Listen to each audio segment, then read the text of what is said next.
Hello, good morning, कैसे हो आप सब? हेलो एवरीवन, कैसे हो आप सभी? मेरा नाम है मयंक और आप सभी का स्वागत करता हूं मैं अपने यूट्यूब चैनल पर। दोस्तों, आपको पता होगा मैं अभी एनडीए 1 2025 के लिए अपने यूट्यूब चैनल पर मैथ पढ़ा रहा हूं।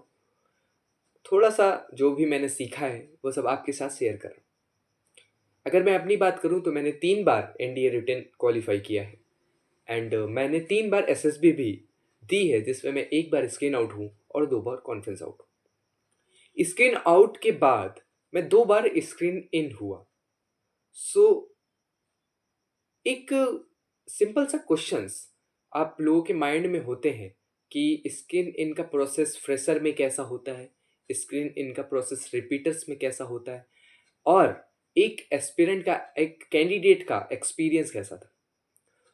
मैं अपीयर हुआ था, तो मैं बताता हूँ आपको फ्रेशर और रिपीटर्स में क्या डिफरेंस होता है।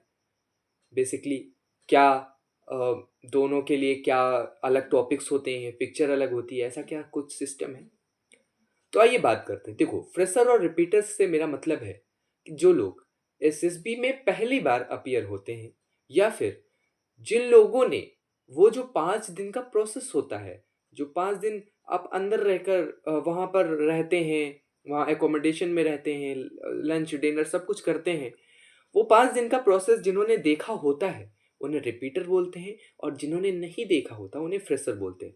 यानी कि स्क्रीन आउट का कोई भी कैंडिडेट अगर होता है तो वो रिपीटर में गिना जाता है, वो फ्रेशर में गिना जाता है, ना कि रिपीटर में। तो ये बेसिक सी बात थी, मैंने आपको बता दिया फ्रेशर और रिपीटर में डिफरेंस।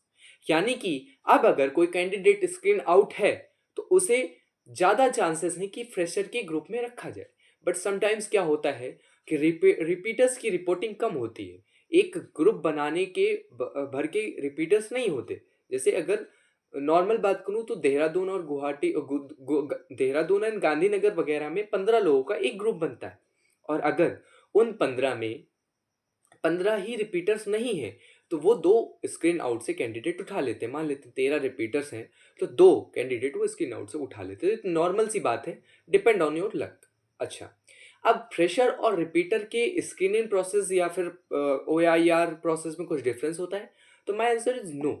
सबको सिमिलर फोटोज ही दिखाई जाती हैं, सबको सिमिलर OIR ही दिया जाता है, और सबको सिमिलर टाइम दिया जाता है फॉर जीडी। लगभग ग्रुप बराबर होता है, अगर एक दो मेंबर ज़्यादा हो तो वो कम ज़्यादा कर लेते हैं।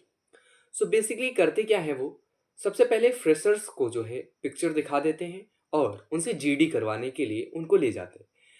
क्या होता है कि हॉल जो है वो लिमिटेड होते हैं। अब एक साथ सबकी जीडी हो पाना थोड़ा सा मुश्किल होता है, तो इस वजह से वो क्या करते हैं, रिपीटर और फ्रेशर को अलग अलग कर देते हैं। देहरादून में उन्होंने ऐसा ही किया था। जब मैं देहरादून गया तो वहाँ पर उन्होंने क्या किया, रिपीटर्स का जो है स्क्रीनिंग प्रोसेस बाद में करवाया। OIR तो सबका साथ में करवा दिया, बट स्क्रीनिंग प्रोसेस बाद में करवाया और फ्रेशर्स का पहले करवा दिया। अच्छा, ये करवाने का कारण ये है कि जब आप फ्रेशर को पिक्चर दिखा देते हो, फ्रेशर स्टोरी लिख के अपना जीडी के लिए चला जाता है, तो उस टाइम पर रिपीटर बैठा हुआ होता है। तो वो बैठा ना रहे, इस वजह से अब भाई आपने अगर आप अगर पिक्चर देख कर बैठे हैं तो आप थोड़ा सा ज़्यादा प्रिपेयर होंगे फ्रेशर से, जिसने पिक्चर देखी और तुरंत जीडी के लिए चला गया। और आपने पिक्चर देखी और आप वेट कर रहे हो कि फ्रेशर्स लौटे तब मैं जाऊं, तो आपके पास एक लॉन्ग पीरियड, एक अच्छा खासा टाइम हो जाता है, जो कि शायद फ्रेशर्स के लिए थोड़ा सा गलत है। तो उस चीज़ को बराबर रखने के लिए वो क्या करते हैं, फ्रेशर्स का जी जब पीपीडीटी करवाते हैं तो जी रिपीटर्स वालों को जो है बैठा देते हैं बाहर ही, कि अभी आप रुक जाओ, पहले फ्रेशर्स का पीपीडीटी हो जाए, पीपी हो जाए, बेसिकली पिक्चर परसेप्शन टेस्ट हो जाए। डिस्कशन टेस्ट जब फ्रेशर्स का होगा तब आपका पिक्चर परसेप्शन टेस्ट होगा। तो ये चीज़ होता है। आइए अब हम बात करते हैं कि क्या हम जो है क्या कुछ मास्टर स्ट्रोक्स हैं कि हम फ्रेशर और रिपीटर्स की जीडीज में जो है अच्छा पार्टिसिपेट कर पाएँ। तो यार मेरी बात सुनो, सबसे ज़्यादा अगर मैटर करता है तो वो आपका नरेशन करता है। तो अपने नरेशन को जितना स्ट्रॉन्ग कर सकते हो, आप अपने नरेशन को स्ट्रॉन्ग करो। आपका जो जीडी होता है, जीडी वो समटाइम्स क्या होता है कि वो जीडी में सुनते हैं, देखते हैं कि आप पार्टिसिपेट कर रहे हो कि नहीं। बेसिकली वो यही देखना चाहते हैं। बट वो ज़्यादातर गौर करते हैं, ज़्यादातर ध्यान देते हैं कि आपका नरेशन कैसा था, आपने अपने नरेशन में बोला कैसा, आपने स्टोरी को कैसे लिखा, आपने पिक्चर को कैसे ऑब्ज़र्व किया, ये सारी चीज़ें देखते हैं। तो उन सारी चीज़ों पर काम करो। जीडी की कोई टेंशन नहीं, इंग्लिश मीडियम वाले हो चाहे हिंदी मीडियम वाले हो, बहुत ही अच्छे 3 मास्टर स्ट्रोक्स हैं, मैं आपको बताता हूँ, उनको अप्लाई करना, आप पक्का से पक्का स्कैन इन हो जाओगे।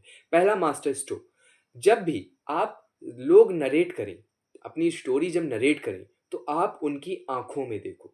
अब उनकी आँखों में देखो जिससे वो थोड़ा-सा डाइवर्ट हों। क्यों? उससे आपको ही फ़ायदा होगा, ऐसा नहीं।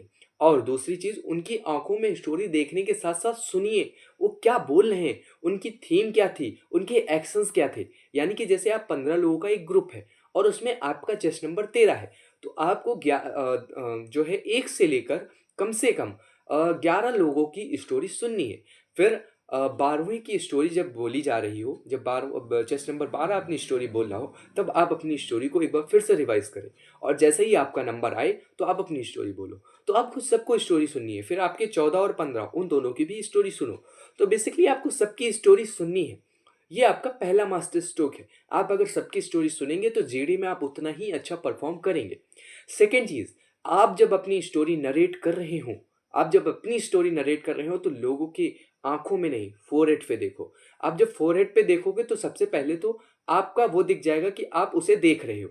वो दूसरी चीज़, आपकी आँख से आँख मिलेगी नहीं तो आप डिस्ट्रैक्ट नहीं होगे। तो उससे आपका नरेशन में कोई भी रुकावट नहीं आएगी। तो आपको क्या करना है? आपको उनके फ़ोरहेड पे देखना है। थर्ड मास्टर स्ट्रोक, जब जीडी हो रही हो, जब जीडी होगी, आपने तुरंत इनिशिएट नहीं करना है, आपको वेट करना है। लोगों को 2-4 लोगों को बोलने दो। मैंने सुना है काफ़ी कोचिंग्स में बताते हैं तुरंत इनिशिएट करो। हाँ, अच्छी बात है, वो उनका मानना है। बट जो मैंने किया, जो मैंने अप्लाई किया, आपको तुरंत इनिशिएट नहीं करना है, आपको वेट करना है। 2-4 लोग अपना जो है, जो भी बोलना है, बोल दें। उसके बाद आपको तुरंत अपना मास्टर स्ट्रोक डालना है कि okay, gentleman let's conclude whatever we discussed. तो अब आपने सबकी स्टोरी सुन रखी है। आपको पता है कि सबने जो है इतने कैरेक्टर ले रखे हैं। आपको पता है कि ज़्यादातर ने 3 कैरेक्टर लिया है, 2-4 लोगों ने ही 2 लिया है। तो आपने स्टोरी सुनी है, उसका फ़ायदा होगा, आप बोलोगे यस। अगर आप लोग एग्री हैं, तो आपने देखा होगा कि सबने ज़्यादातर 3 कैरेक्टर लिया है, तो हम 3 लेते हैं। तो ऐसे आप अगर कंक्लूड करोगे, तो जीडी जो आपका वहाँ ऑफ़िसर्स बैठे होंगे, वो सुनेंगे, जो एसेसर्स हैं वो सुनेंगे और सॉरी, आपके कंट्रीब्यूशन को जो है वो देखेंगे। तो ये सारी चीज़ें आप कर सकते हो। आई होप क्लियर हो गया होगा फ्रेशर और रिपीटर्स का डाउट और उनकी जीडी में डिफरेंस। आज के लिए इतना ही। आई होप आपको मज़ा आया होगा। मज़ा आया होगा तो वीडियो को लाइक कर देना। मिलते हैं नेक्स्ट वीडियो में, तब तक के लिए धन्यवाद।